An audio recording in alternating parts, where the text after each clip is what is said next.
Hola a todos, soy José Turcios, especialista en impuestos, y hoy hablaremos sobre el principio constitucional denominado capacidad contributiva. Lo abordaremos de una manera corta, sencilla y didáctica para que puedan tener un acercamiento amigable con el tema. Les recuerdo que el texto de este audio lo pueden encontrar en un link al pie para que puedan consultarlo posteriormente. En términos sencillos, podemos decir que la capacidad contributiva es la aptitud o idoneidad económica que tiene un sujeto para soportar las cargas tributarias que le son impuestas por la ley.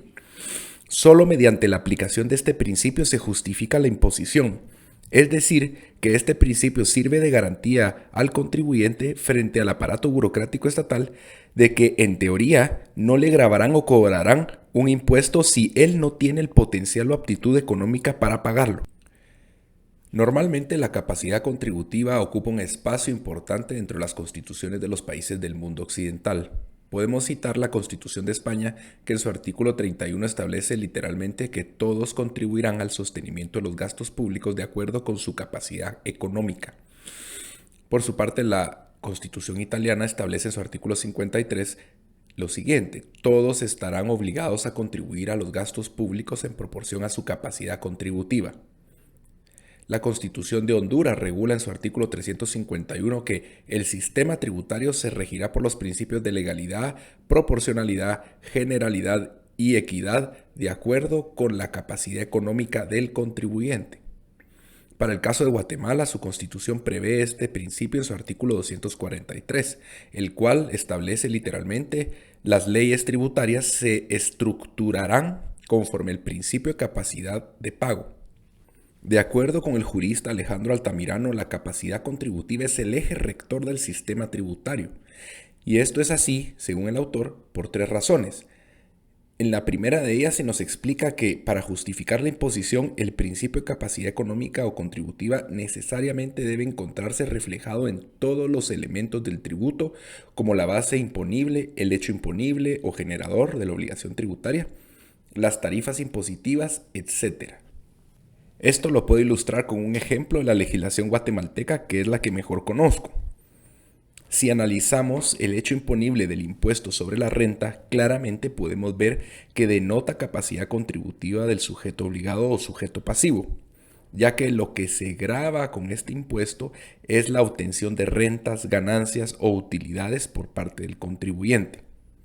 Por el contrario, y aquí viene el ejemplo, me parece que el impuesto específico a la primera matrícula de vehículos automotores terrestres no obedece al principio de capacidad contributiva, ya que el hecho que da nacimiento a la obligación tributaria es la mera inscripción o primera matriculación del vehículo. El artículo 109 de la Ley de Actualización Tributaria contiene el hecho generador de este impuesto y literalmente dice así: el impuesto se genera con la primera inscripción en el registro fiscal de vehículos de los vehículos automotores terrestres nacionalizados, ensamblados o producidos en Guatemala. ¿Acaso este acontecimiento denota por sí mismo capacidad económica del sujeto obligado? A mi criterio no. Como dijimos, la compra o importación del vehículo quizás sí, pero ya está grabado con el IVA. La venta también, que es un hecho imponible del impuesto al valor agregado. No obstante, la mera matriculación del vehículo no reúne las características para ser un hecho imponible que esté revestido de capacidad contributiva, y a mi criterio es contrario al artículo 243 de la Constitución. La segunda razón por la que este principio es el eje central del sistema tributario consiste en que pone un límite a la cuantía del tributo, ya que no se podría fijar una tasa o tarifa que fuera desproporcionada. Imagínense un IVA del 80%, frenaría el comercio y seguramente produciría una debacle económica. La tercera razón es que constituye un límite al Estado, que ejerce la función recaudatoria coercitivamente, y sin este límite podría realizarlo de manera desmedida, ya que los impuestos son la principal fuente de recursos que sirven para sufragar el gasto público, y muchas veces este gasto público también es desmedido. Ahora quiero citar un caso que me ha dejado un poco decepcionado, pero que quiero exponerlo para que ustedes puedan ver cómo la propia Corte de Constitucionalidad de Guatemala trata de justificar la constitucionalidad de una norma que notoriamente transgrede el principio de capacidad contributiva con tal de no menoscabar el recaudo. Esto, claro, a mi criterio. El resumen del caso es este. Como abogado director de un caso de ajuste tributario y aduanero hace unos años atrás, en el año 2021 para ser más preciso, presenté una inconstitucionalidad en caso concreto en contra de una frase del artículo 13 de la Ley del Impuesto al Valor Agregado. Esta frase obliga a todos los importadores guatemaltecos a pagar el impuesto al valor agregado, es decir, el 12%, no solo sobre la base del precio del producto comprado en el extranjero, sino que también se le debe sumar a la base de cálculo el monto de los derechos arancelarios pagados a la hora de la importación. Es una imposición sobre un arancel, que también es una exacción económica coercitiva, y que se le ha llamado en otro caso anterior por la misma Corte como una superposición tributaria. Para que quede claro lo que se discutió en este caso, voy a poner un ejemplo sencillo con el cual ustedes pueden tener empatía, porque todos o la mayoría hemos hecho compras por Amazon o por cualquier otra plataforma de compras en el extranjero. Supóngase que va a comprar ropa para un bebé, ropa para un hijo suyo. El SAC en la partida 62.09 establece que está grabada con el 15%. Ahora, ponemos el ejemplo concreto. Compra usted $100 de ropa en Amazon para su bebé y la quiere importar a Guatemala. Primero debe pagar obligatoriamente un arancel del 15% sobre el costo de la mercadería. Supongamos que el costo de envío fue gratis, es decir, que la factura que le dio Amazon fue de $100. Entonces usted tiene que pagar $15, que es el 15% de derechos arancelarios. Además, debe pagar IVA a la importación, que es el 12%.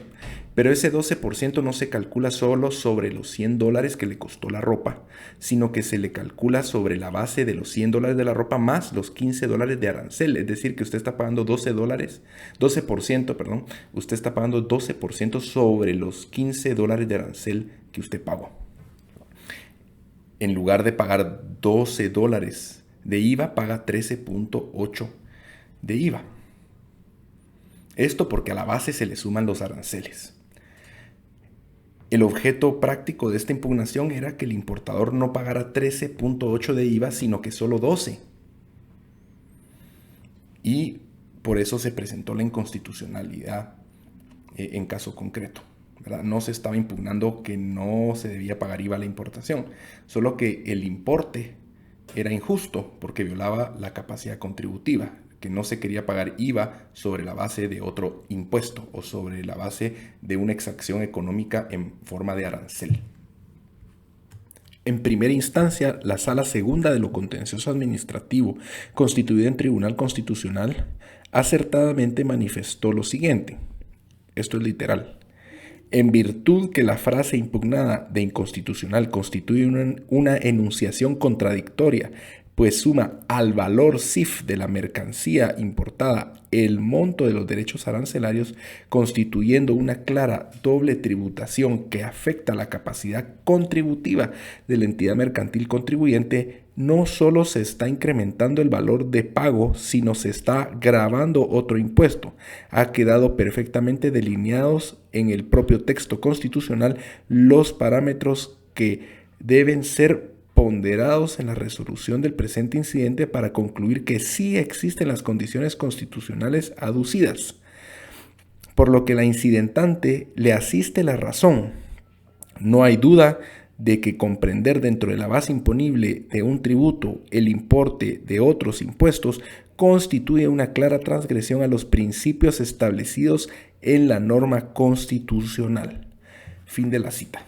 Lamentablemente, al resolverse el recurso de apelación que promovió la Superintendencia de Administración Tributaria, la propia Corte de Constitucionalidad decidió revocar el fallo dictado por la Sala Segunda de lo Contencioso Administrativo y dejar sin efecto el mismo, estableciendo literalmente lo siguiente de forma resumida, ¿verdad? O sea, es literal, lo que voy a transcribir a continuación es literal, pero no se puede poner, por supuesto, toda la sentencia aquí. La Corte dijo, el principio de capacidad económica no es el criterio exclusivo de la justicia, sino que la justicia se integra de otros principios que pueden legitimar per se el establecimiento de un tributo. Pueden existir tributos que no respondan necesariamente al principio de capacidad económica, sino que se basan en otros principios.